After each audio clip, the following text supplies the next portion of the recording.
तो hello voicers, मैं हूं Raja. Welcome back to the channel wrestle voice. भाई क्या Cody Rhodes secretly Paul Heyman के साथ काम कर रहे हैं? पहली बार सुनने में भाई ये थ्योरी थोड़ी क्रेजी लग सकती है, लेकिन रिसेंट डब्ल्यूडब्ल्यूई इवेंट्स को ध्यान से देखो तो कम से कम 3 ऐसे क्लियर साइंस है जो कोडी और पॉल हेमन के बीच किसी सीक्रेट कनेक्शन की तरह इशारा कर रहे हैं। एक तरफ है कोडी रोड्स जो डब्ल्यूडब्ल्यूई में खुद को अमेरिका नाइटमेयर के नाम से एस्टेब्लिश कर चुके हैं, और दूसरी तरफ है भाई पॉल हेमन जो रेसलिंग दुनिया के सबसे बड़े मैनिपुलेटर्स में से एक है। लेकिन भाई अगर मैं आपको कहूँ कि डब्ल्यूडब्ल्यूई पिछले कुछ महीनों से इन दोनों के बीच के एक कनेक्शन के छोटे छोटे क्लूज दे रहे हैं, और आज मैं आपको एग्जैक्टली 3 रीजंस बताऊंगा क्यों मुझे लगता है कि कोडी रोड्स और पॉल हेमन के बीच कुछ बड़ा कनेक्शन डेवलप हो सकती है। सबसे इंटरेस्टिंग बात है कि भाई तीसरा रीजन एक्चुअली में कुछ महीने पहले ही पुराना है। तो चलिए बिना देर किए इस वीडियो को शुरू करते हैं। साइन नंबर 3, हेमन ने कोडी को पहले ही एक वार्निंग दे दी थी। भाई कुछ महीने पहले कोडी और पॉल हेमन के स्मैकडाउन में आमने सामने आए थे। कोडी उस वक्त हेमन का मजाक उड़ा रहे थे कि उनके सारे लोग उन्हें छोड़कर चले गए हैं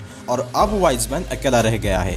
लेकिन हेमन ने उस वक्त जो जवाब दिया उसमें एक लाइन थी जो आज के कॉन्टेक्स्ट में बहुत ही इंटरेस्टिंग लगती है। हेमन ने एसेंशियली कोडी को ये मैसेज दिया कि चाहे कितने भी पावरफुल आदमी हो, एक पॉइंट पर सबको एक वाइज मैन की जरूरत पड़ती है। उस वक्त भाई कोडी ने शायद इस बात को सीरियसली नहीं लिया, लेकिन भाई डब्ल्यूडब्ल्यूई स्टोरी टेलिंग में कभी कभी एक लाइन महीनों बाद जाकर मीनिंग रखती है। और अब आइए रिसेंट स्मैकडाउन पर दूसरा साइन। कोडी अचानक हेमन के लैंग्वेज बोलने लगे। रैंडी ऑर्टन और कोडी रोड्स के बीच जो प्रोमो हुआ उसमें कोडी का एटीट्यूड ऑलरेडी काफी अग्रेसिव था। भाई कोडी ने रैंडी को बेसिकली ये कह दिया कि लेजेंड किलर को खत्म करने वाला बंदा QB1 होगा। लेकिन फिर उन्होंने वो लाइन बोली जो अक्सर पॉल हेमन बोला करते थे, this is not a prediction, this is a spoiler.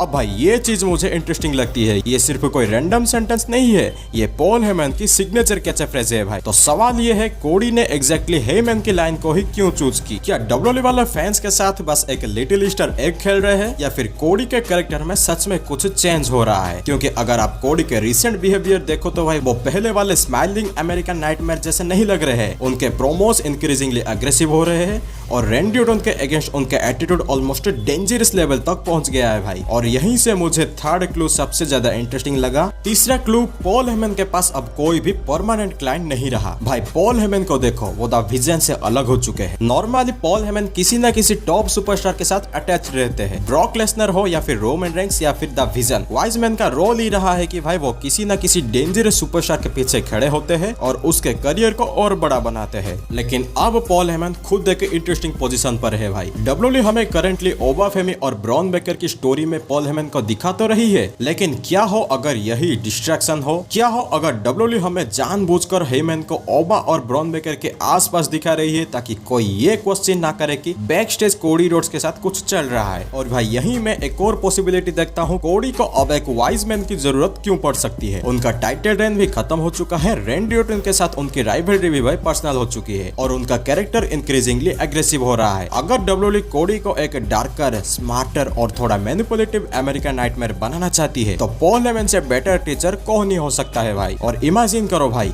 Cody Rhodes ring के अंदर खड़े हैं, रैंडी ऑर्टन के अगेंस्ट वार के लिए रेडी है और उनके पीछे खड़े हैं पॉल हेमन। अब ये विजुअली कितनी क्रेजी होगा भाई, आप लोग जरा सोच के देखो। लेकिन एक बात तो क्लियर है कि भाई अभी ये कंफर्म्ड न्यूज नहीं है, ये मेरी थ्योरी है बेस्ड ऑन जो डब्ल्यूडब्ल्यूई ने हमें हिंट्स दिए हैं। हो सकता है कोडी ने पॉल हेमन की लाइन सिर्फ फैंस को ट्रोल करने के लिए ऐसे ही बोल दी हो, लेकिन अगर डब्ल्यूडब्ल्यूई सच में इतने महीनों से ग्राउंड वर्क कर रही है तो भाई कोडी रोड्स का नेक्स्ट चैप्टर हमारे एक्सपेक्टेशन से भी बिल्कुल अलग हो सकता है। और मैं तो पर्सनली ये देखना चाहता हूँ कि अगर कोडी कभी पॉल हेमन गाय बनते हैं तो क्या वो हील बनेंगे या हेमन को अपने फेवर में यूज करके भी बेबी फेस ही रहेंगे? अब आप लोग बताओ भाई, कोडी रोड्स और पॉल हेमन के अलायंस आपको इंटरेस्टिंग लगती है या डब्ल्यूडब्ल्यूई बस हम फैंस के साथ गेम खेल रही है? बाकी भाई आज का वीडियो बस इतना ही था, मिलते हैं आपको अगले किसी वीडियो के अंदर। तब तक के लिए वॉइसर्स, थैंक यू एंड बाय।